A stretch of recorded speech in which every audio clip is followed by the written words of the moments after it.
Ok, podemos iniciar. Bueno, profe, un minutito.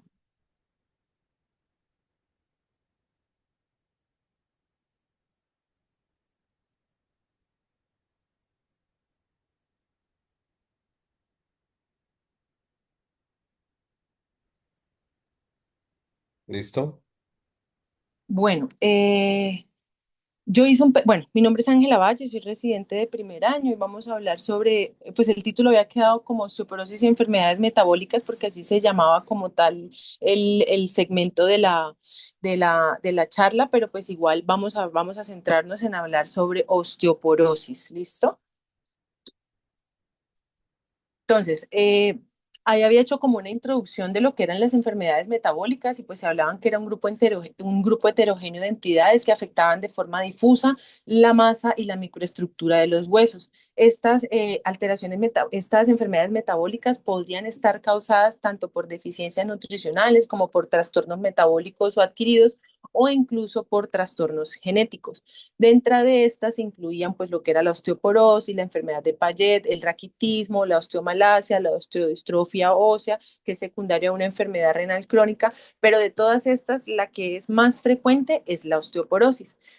En común, ellas se manifiestan con un dolor en el hueso, un dolor óseo, presencia de deformidades y el síntoma clínico principal son las fracturas patológicas. Generalmente son enfermedades, pues en como tal la osteoporosis es una enfermedad silenciosa que generalmente se empieza a estudiar o se empieza a hacer el diagnóstico una vez la persona tiene una fractura que se considera una fractura patológica, que es una fractura que se desarrolla en pacientes adultos o en pacientes jóvenes en las cuales el mecanismo de trauma pues no da para que se genere como tal una fractura. Entonces cualquier trauma banal o incluso sin trauma, la paciente puede presentar una fractura patológica y es ahí donde se empieza el estudio como tal de estas enfermedades. Bueno, Entonces, una aclaración, Angelita. Bueno, sí. cuando hablamos de este tipo de fracturas, como tú lo mencionas, son fracturas por fragilidad. ¿Listo? Ok. Fracturas por fragilidad. Fracturas Son diferentes, patológicas son son diferentes a las que son fracturas asociadas al patológicas. tumor. Ajá. Ok, ok, listo. Listo. Fracturas por fragilidad. Y como dice el profe, las fracturas patológicas son las que están asociadas a presencia de tumores óseos. Entonces, ya hablando como tal de la osteoporosis, tenemos que la osteoporosis es el trastorno, es la enfermedad metabólica esquelética más frecuente que se encuentra y en ella hay una disminución de la resistencia ósea que predispone como tal a la presencia de fracturas, en este caso fracturas por fragilidad. Entonces, la Organización Mundial de la Salud define la osteoporosis como una densidad mineral ósea mayor o igual a 2,5 desviaciones estándar por debajo de la de un individuo promedio en su punto máximo.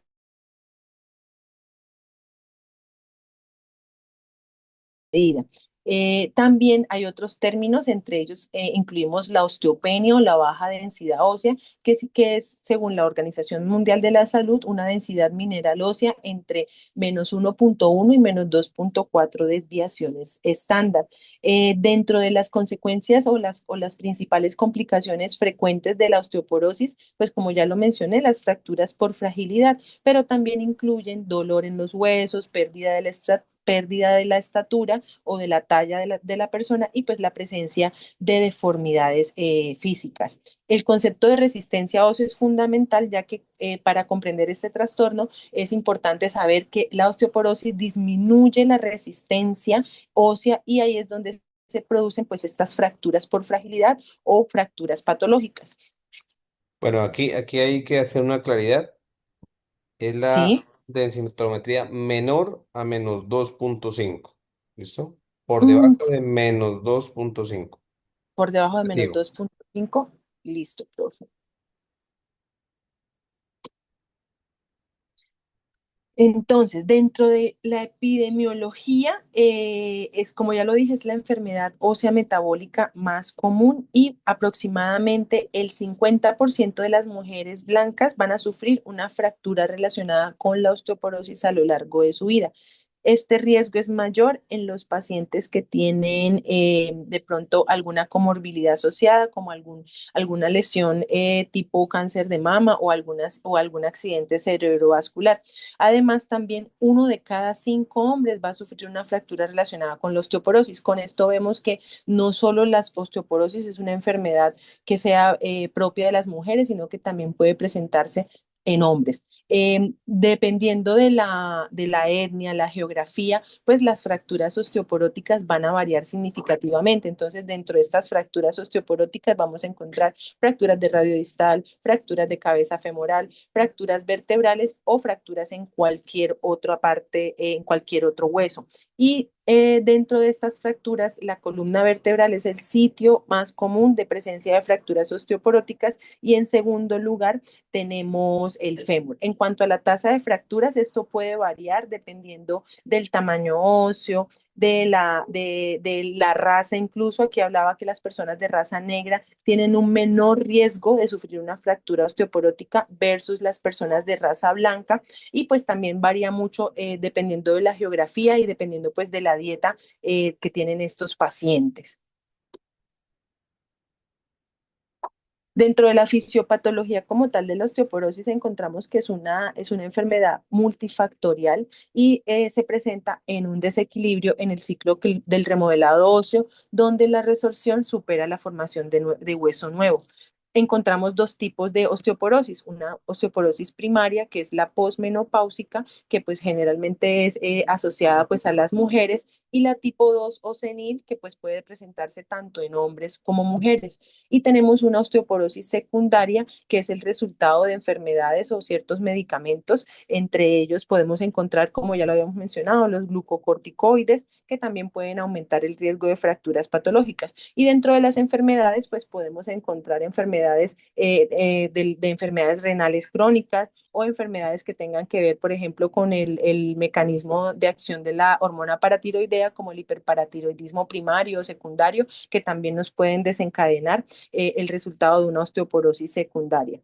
Generalmente en la osteoporosis tipo 1, pues como lo dije, se da en mujeres posmenopáusicas y está asociado al influjo, a la disminución del flujo de estrógenos, como lo habíamos mencionado, pues el estrógeno hace como un papel protector en el hueso y una vez la mujer entra en su menopausia y disminuye pues estos niveles de estrógenos, pues hay un mayor riesgo para presentar esta patología.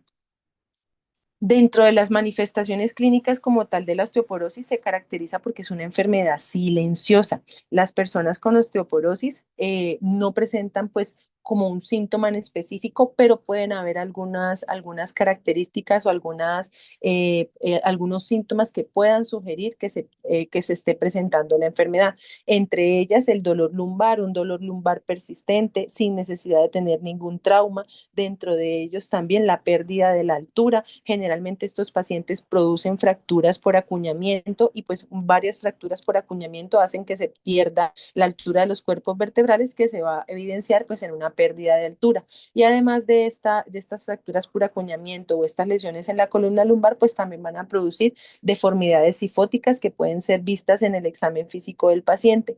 Ya las fracturas por fragilidad sería como el síntoma principal que alerta al médico para hacer el estudio como tal de la osteoporosis. Entonces, entre estas fracturas por fragilidad, como ya lo había dicho, las más comunes se presentan en las vértebras, de ahí sigue el fémur proximal, entonces serían las fracturas de cuello, cabeza femoral, las fracturas intertrocantéricas que vemos mucho en urgencias en los pacientes adultos mayores, las fracturas de húmero proximal y de radio distal, que también se ven muy frecuentes. Esto depende mucho del paciente. El paciente que de pronto tiene una buena respuesta y es que es un paciente funcional, cuando presenta una caída, pues lo primero que va a colocar son sus manos o sus miembros superiores y pues en este caso se van a presentar fracturas más frecuentes en los miembros superiores.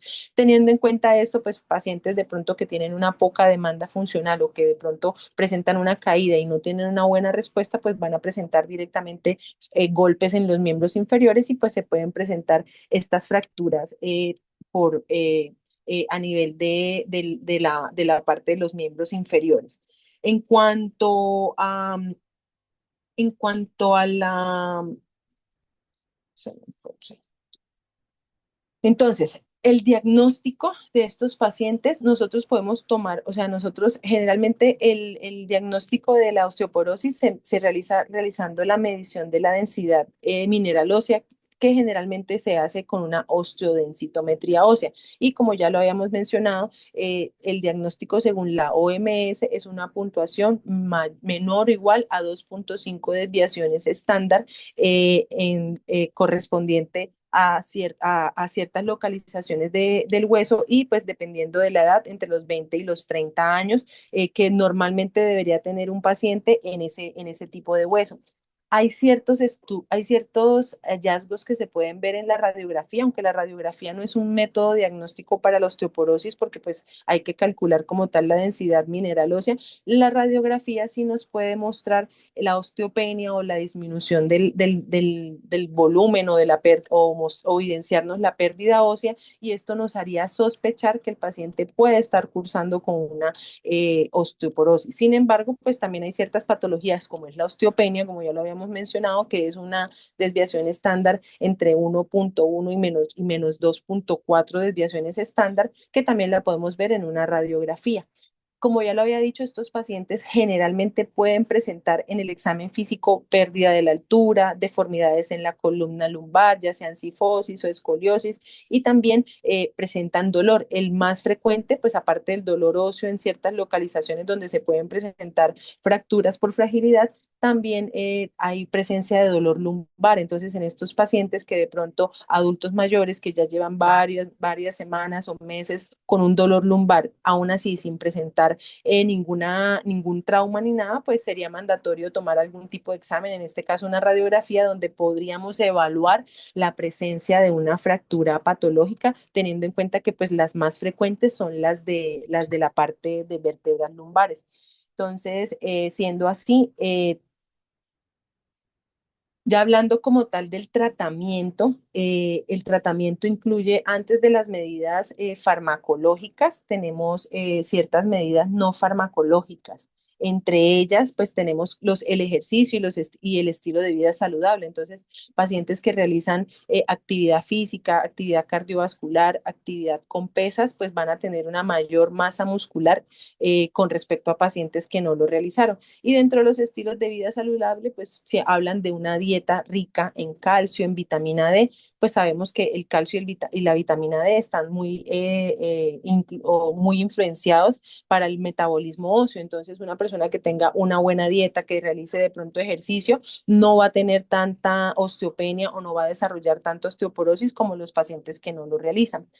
Ya en cuanto a los medicamentos disponibles, pues los medicamentos los podemos dividir en antirresortivos y los anabólicos. Dentro de los antirresortivos, pues encontramos los más frecuentes, pues son los bifosfonatos, y ya en los anabólicos, los antirresortivos son los que evitan que el hueso pues se reabsorba o se destruya, por decirlo así. Y dentro de los anabólicos son los que nos van a ayudar a producir hueso. Entonces, es importante antes de iniciar un tratamiento farmacológico calcular el nivel de riesgo de fractura que tienen estos pacientes a través del índice FRAX. Y este nos ayuda a calcular qué tanta probabilidad puede tener una persona de desarrollar una fractura patológica o una fractura, en este caso de fémur, en los próximos 10 años. Entonces, dependiendo de ese índice, si el paciente tiene alto riesgo, bajo riesgo de presentar fracturas, pues ahí es donde vamos a indicar un tratamiento pues farmacológico, que ya lo vamos a mencionar según la guía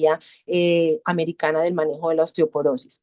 Y pues los pacientes que requieran de un tratamiento a largo plazo, hay que siempre evaluar al paciente. Generalmente pues estos fármacos pueden ser muy seguros, pero pues ya teniendo un tratamiento a largo plazo se pueden presentar efectos secundarios, entre estos, por ejemplo, de los bifosfonatos, lo que son las fracturas de fémur y la presencia de osteonecrosis. Entonces ahí hablaban de que, por ejemplo, los pacientes que tenían que se evaluaban al tiempo de 1 o 2 años de tratamiento, que tenían de pronto un riesgo bajo de fracturas, se podría hacer una suspensión, ya que por lo menos los bifosfonatos actúan o quedan incluidos en el hueso y pueden actuar incluso un año después de haberse aplicado su última dosis. Entonces, siendo así, el paciente puede tener como un descanso pero siempre y cuando hay que individualizar y como dije, dependiendo del riesgo de fractura. Entonces, esto se podría hacer en pacientes que tienen de pronto un riesgo bajo de fractura para evitar a largo plazo pues los efectos asociados. Otros efectos secundarios, pues también en los que son de toma oral, pues están los efectos gastrointestinales como tal. Ya hablando de la guía, entonces tenemos que la guía es una guía americana que fue evaluada, que es como un resumen, inicialmente fue publicada en el 2017, pero esta guía pues es como una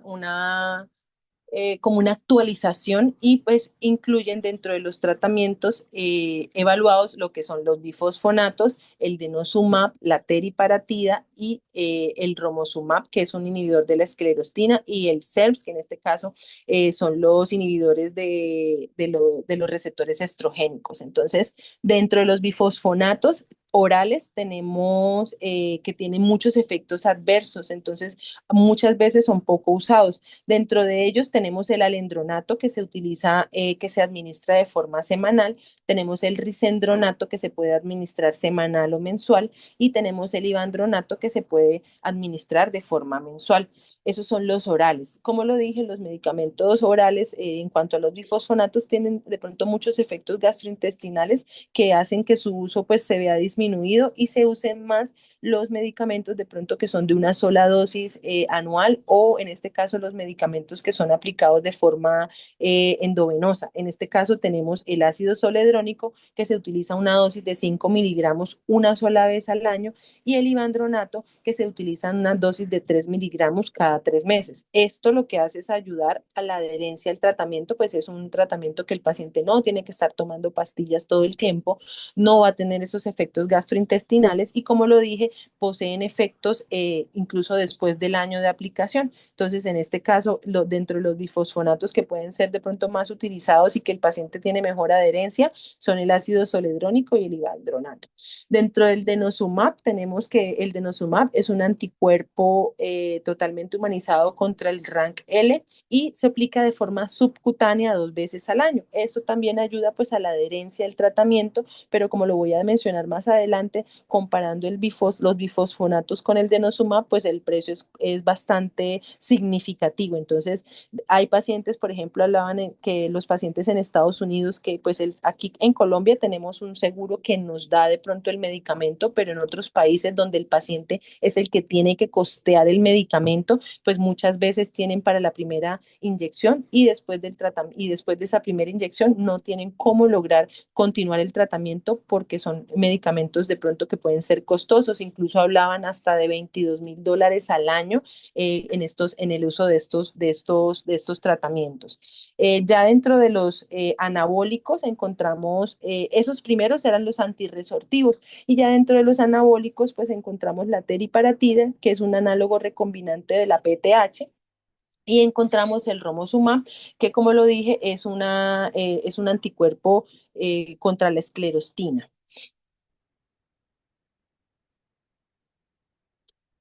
Entonces, ya hablando como tal de la guía, el objetivo de esta guía era evaluar perdón, actualizar todas las recomendaciones sobre el tratamiento del farmacológico de la osteoporosis primaria. Entonces, esta guía solo nos va a hablar del tratamiento o de las recomendaciones de tratamiento en la osteoporosis primaria. Ya en la osteoporosis secundaria, pues no hablan nada sobre esto y solo incluyen a pacientes tratados para osteoporosis primaria.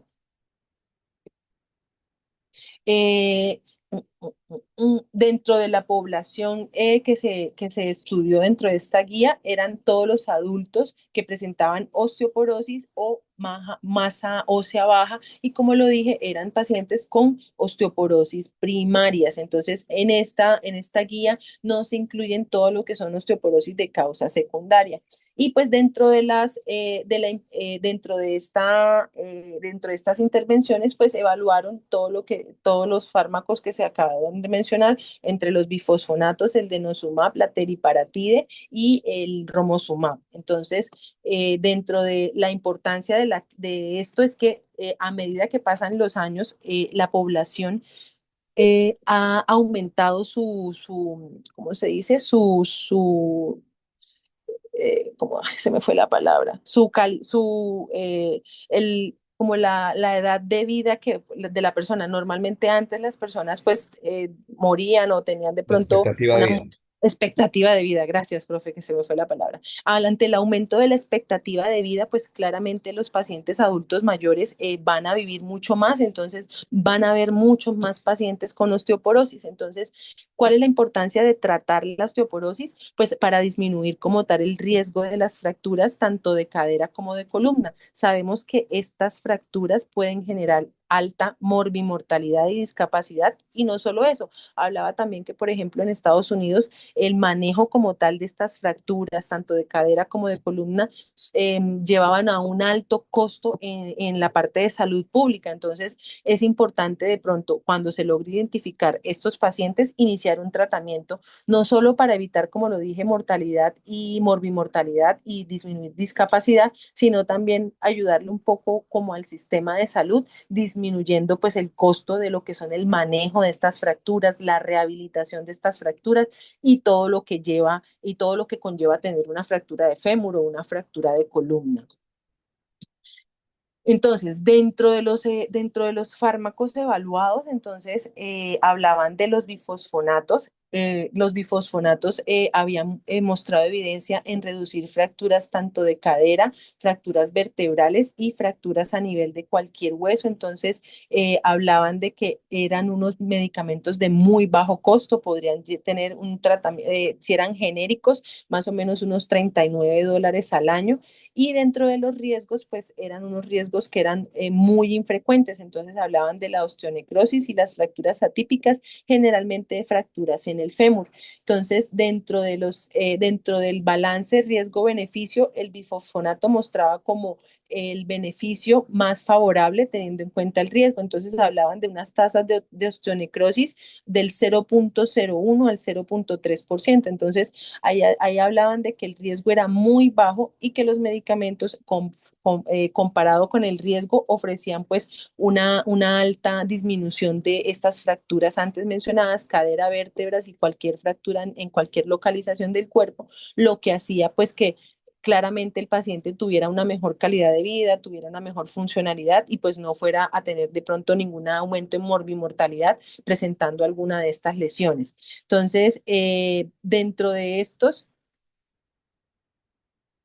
también hablaban del denosumab y denosumab mostró disminución tanto de las fracturas vertebrales como las fracturas de cadera.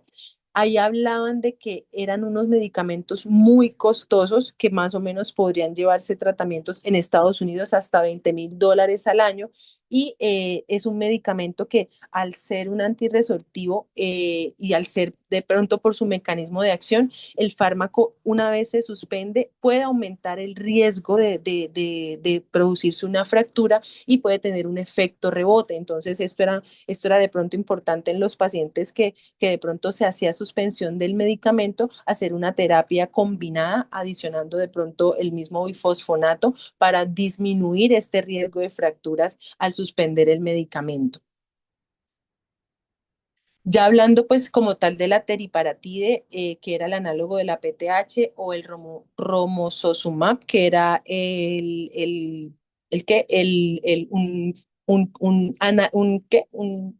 Una, un análogo, no un análogo, sino se me fue el nombre. Un inhibidor de la esclerostina, perdón, era un inhibidor de la esclerostina. Entonces, estos fármacos eran demasiado costosos, como lo dije, podrían tener más o menos unos costos anuales entre $20,000 a $22,000 año, y pues mostraban también efectos adversos asociados. Entonces, mostraban efectos adversos a nivel de riesgo cardiovascular aumentado, como infartos, accidentes cerebrovasculares, y también tenían efectos a nivel de gastrointestinales. Entonces, dentro de la teriparatida y el romosumab, más adelante lo voy a mencionar, entonces ellos disminuyeron, como lo dije, las fracturas vertebrales y fracturas clínicas en cualquier otra parte del cuerpo, pero no se informó disminución en la prevalencia de fracturas de cadera. Entonces, por este lado, teriparatide y romosumab, pacientes alto riesgo para fracturas vertebrales y otras fracturas clínicas y no fracturas a nivel de cadera. Ya hablando como tal de las recomendaciones de la guía, entonces dentro de la primera recomendación, la guía manejaba como primera línea en mujeres posmenopáusicas en una osteoporosis primaria el uso de bifosfonatos. Ellos decían que el tratamiento farmacológico inicial era este, puesto que tenía un costo menor y un riesgo-beneficio mejor que el resto de los fármacos.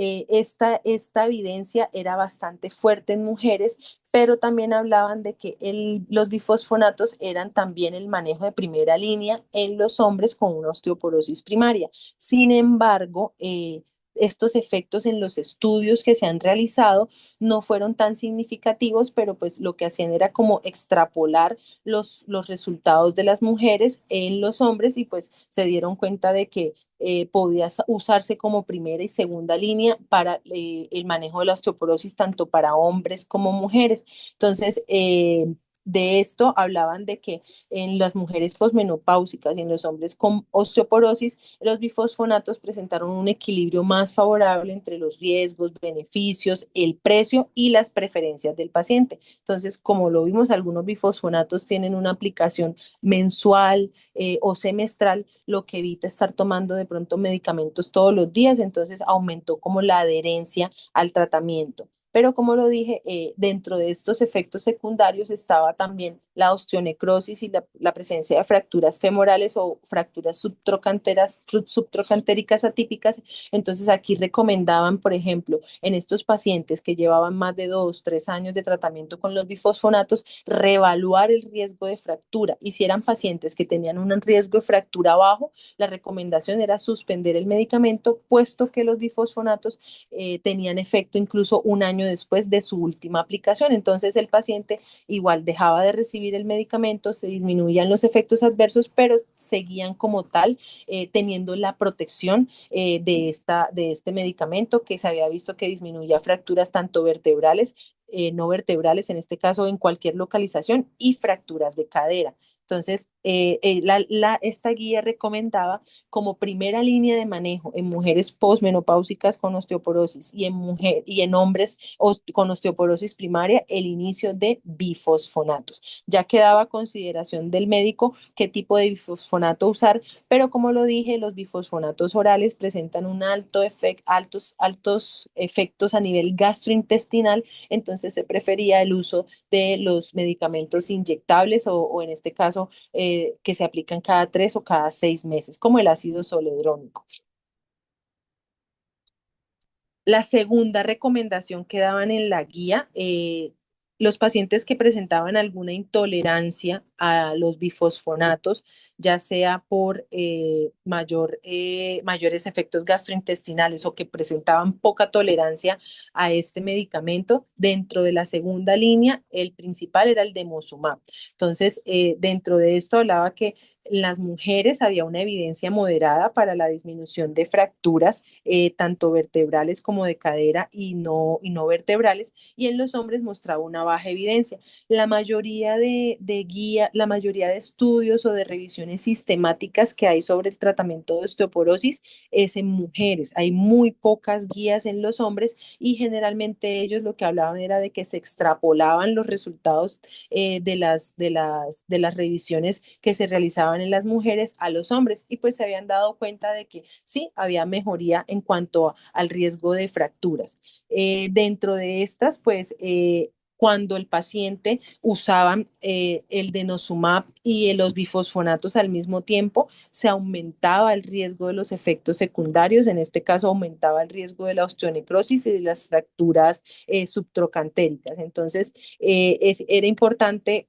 más o menos, o sea, era importante individualizar cada paciente para que, pues, evitar de pronto dar cualquier combinación de fármacos, pues esto aumentaba el riesgo de los efectos adversos. Dentro de la recomendación 3 que ya mostraba la guía era que los pacientes que tenían un muy alto riesgo de fracturas o pacientes que por lo menos habían tenido una fractura reciente o que ya habían tenido múltiples fracturas por fragilidad o pacientes mayores de 74 años o pacientes que habían fallado a la recomendación 1 y 2, en este caso a los bifosfonatos y al denosumab. Dentro de la tercera recomendación fuerte estaba la teriparatida o el romosozumab. Ahí hablaban muy importante de que estos dos medicamentos podían tener un efecto rebote. Entonces, una vez se dejaba de aplicar comparado de pronto con los bifosfonatos, que una vez se suspendía el tratamiento, ellos seguían presentando protección contra las fracturas, puesto ellos seguían haciendo efecto incluso un año después de suspender el tratamiento. Con la teriparatida y el remosumab, al ser unos anabólicos,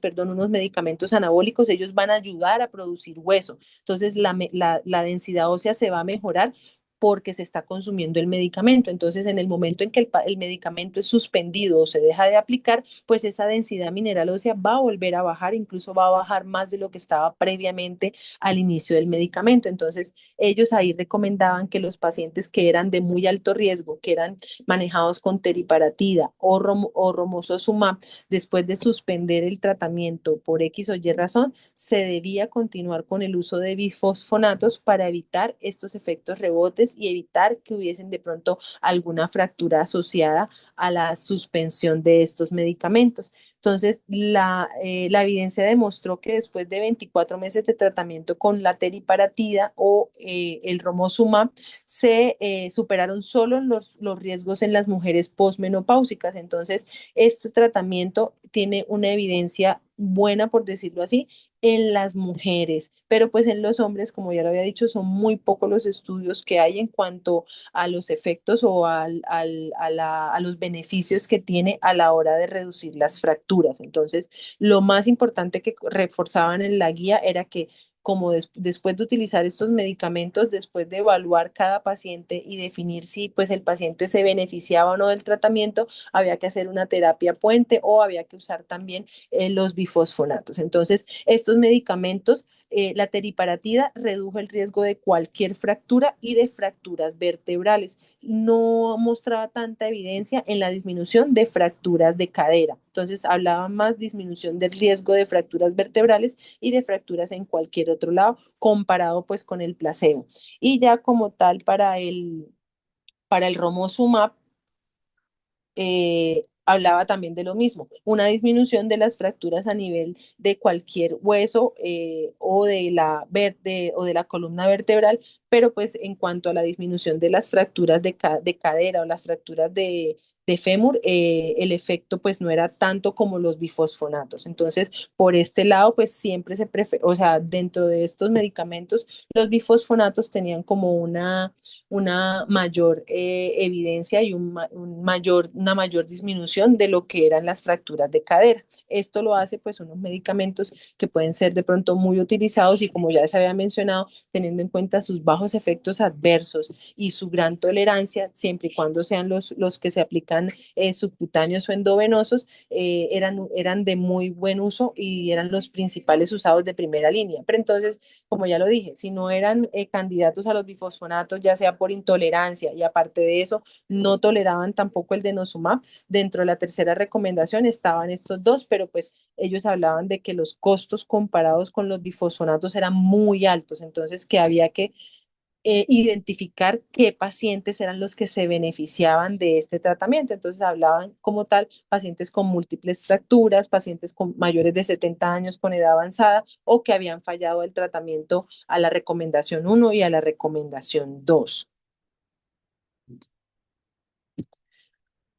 Hablaban también de si manejar o no las pacientes que tenían osteopenia. Entonces, ahí hablaban de que o sea, dentro de los estudios se evaluaron la osteopenia en mujeres menores de 65 años y ahí hablaba de que pues la evidencia era muy limitada. En este caso, pues son personas que de pronto pueden tener un riesgo de presentar una fractura, pero como tal no es necesario iniciar el tratamiento de los bifosfonatos, ya que pues igual se podían presentar los efectos adversos asociados, como ya se mencionó, que era la osteonecrosis de mandíbula o las fracturas patológicas de fémur proximal. Entonces, la guía hablaba de que esta recomendación de iniciar de pronto el uso de bifosfonatos en pacientes que no presentaban osteoporosis, sino que presentaban osteopenia, pues iba a ser muy individualizado y pues iba a depender de otras características del paciente. Entonces, por ejemplo, pacientes, dependiendo de la raza, si eran mujeres blancas o si eran personas negras, o dependiendo del nivel socioeconómico o incluso de la dieta que estos presentaban. Entonces, ellos hablaban de que no, o sea, como tal, la guía no recomendaba de rutina el tratamiento de las mujeres con osteopenia, sino y tampoco pues en el de los hombres, pues no había recomendación y que ya quedaba a consideración del médico tratante si se realizaba el manejo con bifosfonatos de las mujeres con osteopenia. Entonces, hablaban de que las mujeres con presencia de osteoporosis presentaban como tal las fracturas, pero pues en la osteopenia el riesgo de fracturas era mucho menor y pues obviamente iban a prevalecer algunos otros efectos asociados al uso, ya sea con el uso oral, los efectos gastrointestinales o los otros efectos, como lo habíamos mencionado, la osteonecrosis de mandíbula o las fracturas patológicas de fémur. En cuanto a la duración del tratamiento, ellos hablaban que los bifosfonatos, mientras más tiempo se usaban, pues más efectos secundarios podrían generar. Entonces ellos hablaban de que el tratamiento con bifosfonatos sí era el de primera línea, pero pues había que evaluar siempre el paciente más o menos al tercer o al quinto año de tratamiento y si este paciente presentaba una disminución en el riesgo de fracturas, se podía evaluar la suspensión sin necesidad de adicionar alguna terapia puente, puesto que los bifosfonatos actuaban incluso 1 o 2 años después de la suspensión de estos medicamentos. Entonces, daban cierta protección a los pacientes, incluso después de dejárselos de aplicar o algo. Y pues se había evidenciado que el uso prolongado de los bifosfonatos podían aumentar los efectos adversos. Claro, disminuían la presencia de fracturas vertebrales, pero pues mientras más tiempo se usaban estos medicamentos, aumentaban los efectos adversos asociados a estos, que en este caso serían, como ya se ha mencionado, la osteonecrosis o las fracturas a nivel del fémur. Entonces, dentro del tratamiento posteriparatide o romosumab, al ser unos medicamentos mm, anabólicos, o sea, que ayudan a mejorar la densidad mineral ósea, una vez se suspendían, podían generar una pérdida ósea muy rápida, incluso tener una densidad mineral ósea menor a la que se tenía previo al iniciar el tratamiento y podían presentarse fracturas al momento de suspender estos medicamentos. Entonces, las guías recomendaban que después de haber terminado de suspender el tratamiento con teriparatide o romosozumab por la causa que fuera, ya fuera, por ejemplo, en Estados Unidos es muy frecuente que las personas lo dejen de usar por el precio. Muchas veces el paciente puede estar afiliado al Medicare o algún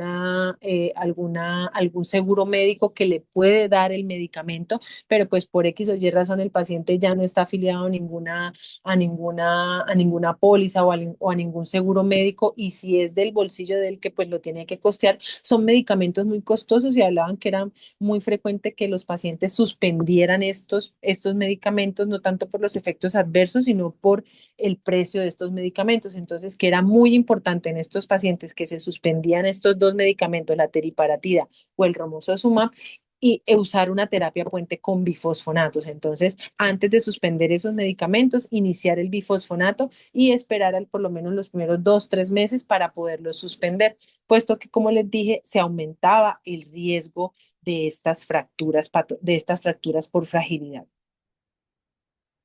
Dentro de las conclusiones como tal del artículo, entonces, hablaban de que los bifosfonatos era el tratamiento de primera línea para los pacientes con osteoporosis primaria, tanto como hombres como mujeres, ya que se basaba principalmente que demostró la reducción de las fracturas clínicas o vertebrales, teniendo en cuenta que pues, y también las fracturas de cadera. Entonces, teniendo en cuenta que las fracturas de cadera y las fracturas vertebrales son las que de pronto pueden causar mayor morbimortalidad y mayores costos a nivel de el tratamiento de estas, pues mostraban de que la evidencia era la recomendación usar los bifosfonatos de primera elección. Eran medicamentos seguros, eran medicamentos de bajo costo, eran medicamentos asequibles a un paciente que de pronto se quedara sin un seguro médico que se los brindara. Y lo otro, dependiendo de la aplicación, eran medicamentos muy bien tolerados por el paciente. Tenemos medicamentos que se aplican cada 3 o cada 6 meses. Entonces, el paciente no tiene que estar tomando un medicamento constantemente,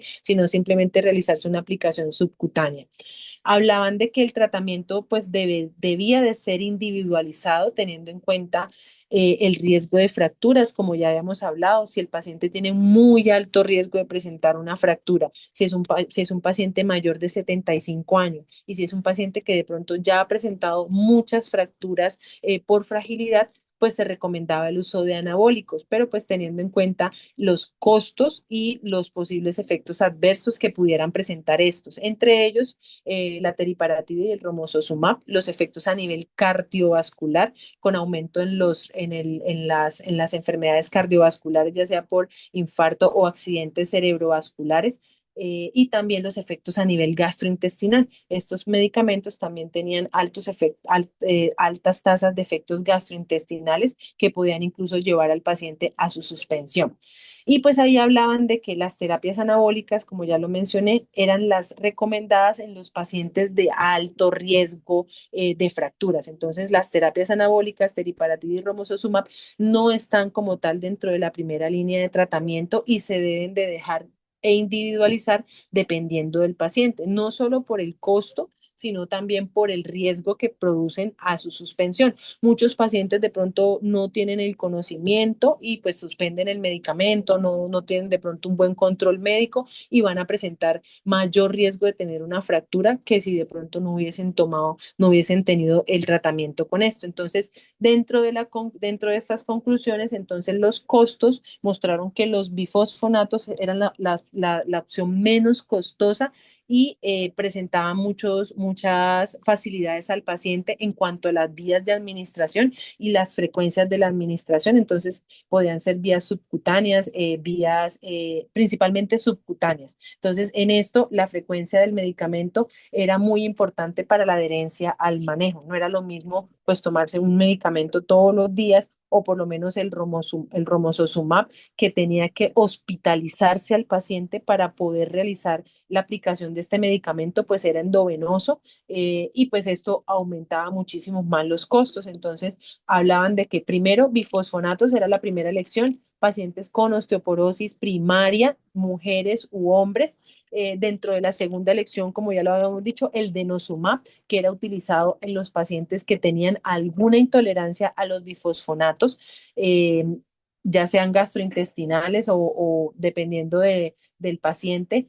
Dentro de la tercera línea de tratamiento, pues ya encontrábamos las terapias anabólicas, en este caso la teriparatide y el romosozumab, y había que individualizarse en cada paciente.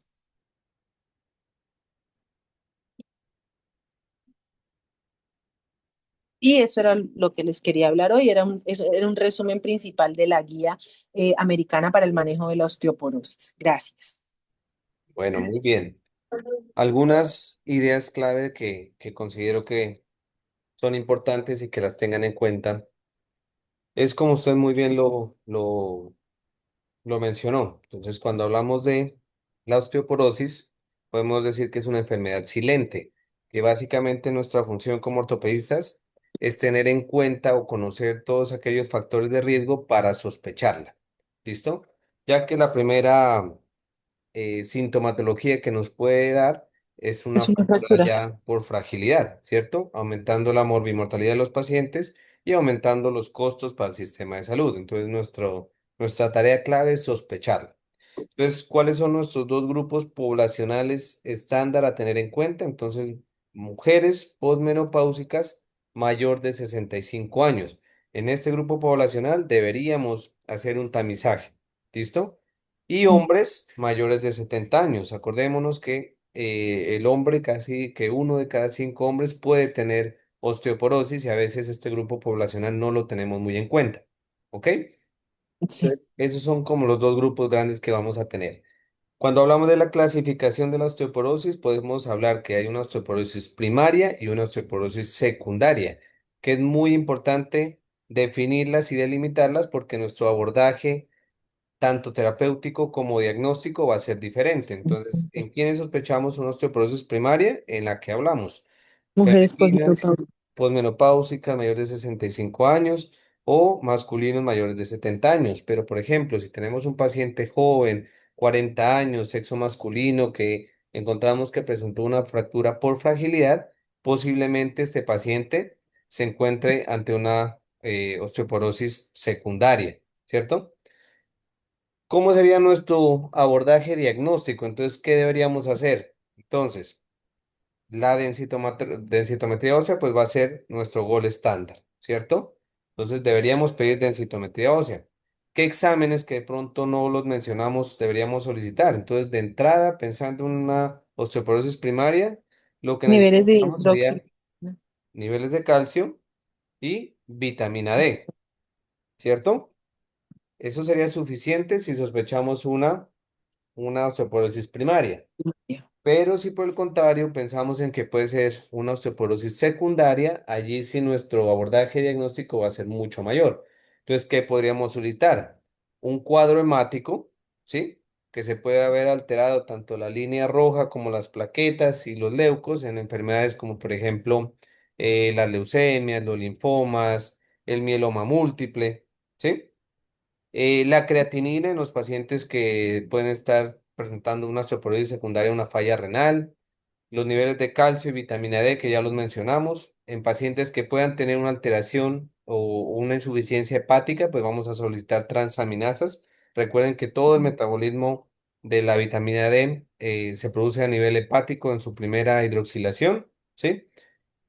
Pacientes que tengan cirrosis hepática, hepatopatías autoinmunes, enfermedades infiltrativas, enfermedad de Payet, vamos a encontrar la fosfatasa alcalina elevada. Entonces, en estos pacientes deberíamos solicitarla, ¿sí? La paratormona Niveles de deberíamos paraturno. solicitarlas en pacientes con hiperparatiroidismo primario, ¿cierto? Pacientes quienes se sospecha un síndrome de Cushing, pues vamos a solicitar niveles de cortisol en orina.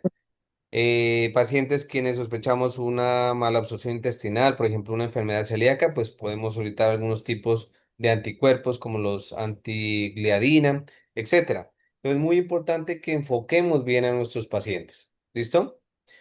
Recordemos que la osteoporosis es una enfermedad multifactorial, ¿sí? Que si hablamos de factores, pues tenemos factores genéticos. En el caso de la mujer, muy importante tener en cuenta la historia reproductiva, ¿sí? Si es una paciente que tuvo, por ejemplo, un retraso en la menarquia o por el contrario tuvo una menopausia precoz y tuvo una utilización crónica de anticonceptivos que contengan progesterona, pues estos van a ser factores de riesgo también a tener en cuenta para el desarrollo de la osteoporosis. ¿Listo? Historia nutricional. Si ustedes en la consulta ven que es un paciente extremadamente delgado, que le hacen un índice de masa corporal y está por debajo de 20, pues es un factor que tiene más riesgo de desarrollar osteoporosis. Estilos de vida, que sea un paciente fumador, una ingesta elevada de alcohol, sedentario, que haya tenido una inmovilización prolongada, también va a ser un factor importante.